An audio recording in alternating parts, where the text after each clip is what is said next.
இந்த நாளிலும் கர்த்தர் உங்களோடு கூட பேசும்படியாக கொடுத்த வசனம் யோவான் 1:12 வசனம். அவருடைய நாமத்தின் மேல் விசுவாசம் உள்ளவர்களாய் அவரை ஏற்றுக்கொண்டவர்கள் எத்தனை பேர்களோ அத்தனை பேர்களும் தேவனுடைய பிள்ளைகள் ஆகும்படி அவர்களுக்கு அதிகாரம் கொடுத்தார் என்று சொல்லி இந்த வசனம் சொல்லுகிறது. இன்றைக்கும் கேட்டுக்கொண்டு இருக்கிற குடும்பத்தின் பிள்ளைகளாகி உங்கள் ஒவ்வொருவரோடு கூட கர்த்தர் பேசுகின்றார். ஒருவேளை உங்கள் குடும்பத்தில் கேட்டுக்கொண்டு இருக்கிற குடும்பத்தில் ஒருவேளை சில குடும்பங்களிலே முழுமையாக எல்லாரும் ரட்சிக்கப்பட்டு இருக்கலாம், கர்த்தருடைய அன்பை அறிந்திருக்கலாம். குடும்பமாய் நீங்கள் கர்த்தரையை ஆராதிக்கலாம். ஆனால் சில குடும்பங்களிலே ஒரு நபர் 2 நபர் ரட்சிக்கப்பட்டிருக்கலாம், மற்ற பிள்ளைகள் ரட்சிக்கப்படாமல் இருக்கலாம், கணவன் ரட்சிக்கப்படாமல் இருக்கலாம். ஒருவேளை அப்படியாக நீங்கள் ஒருவேளை அந்த குடும்பத்தின் நபர்கள் அந்த குடும்பத்தில் இருக்கிற நபர்களுக்காக ரட்சிப்பை பெற்றுக்கொள்ள வேண்டும், கர்த்தருடைய அன்பை ருசிக்க வேண்டும், கெட்ட பாவ வழக்கத்திலிருந்து குடிப்பழக்கத்திலிருந்து போதை வஸ்துக்களிலிருந்து விடுதலை பெற வேண்டும் அப்படின்னு சொல்லி ஒருவேளை நீங்கள் ஜெபித்து கொண்டே இருக்கலாம். நீங்கள் ஜெபிக்கின்ற ஒவ்வொரு ஜெபத்தையும் கர்த்தர் கேட்டுக்கொண்டே இருக்கிறார். அவருடைய கண்கள் பூமி எங்கும் உலாவிக் கொண்டு இருக்கிறது அல்லவா கர்த்தருடைய கண்கள்.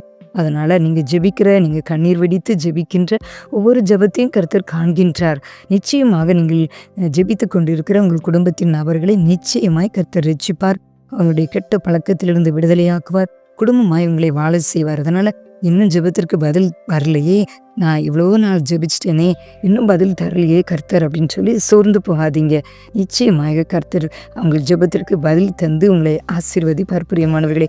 அதனால் அவங்க எப்படியும் போகட்டும், எப்படியும் இருக்கட்டும், நமக்கு என்ன, நாம் சொல்லி சொல்லி பார்த்துட்டோம், அவங்க திருந்துறதுக்கு வழியே இல்லையே, கர்த்தரை இயேசு கிறிஸ்துவை ஏற்றுக்கொள்ளவே மாட்டேன்றாங்களே, எப்படியும் போகட்டும் அப்படின்னு சொல்லி நினைக்காதீங்க.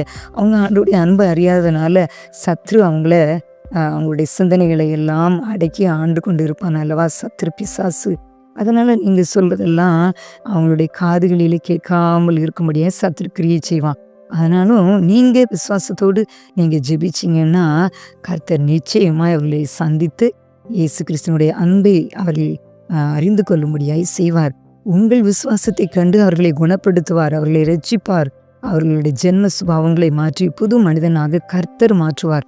விசுவாசம் உள்ள ஜெபம் பிணியாளியை ரட்சிக்கும் என்று சொல்லி வசனம் சொல்கிறது அல்லவா. கர்த்தர் அவனை எழுப்புவார், அவன் பாவம் செய்வானால் அது அவனுக்கு மன்னிக்கப்படும் அப்படின்னு சொல்லி யாக்கோபு 5:15 கூட சொல்லப்பட்டு இருக்கிறது அல்லவா வசனம். அதனால் நீங்கள் கவலைப்படாதீங்க, நிச்சயமாக இயேசப்பா சந்திப்பார், உங்கள் குடும்பத்தின் நபர்களை ரட்சிப்பார்.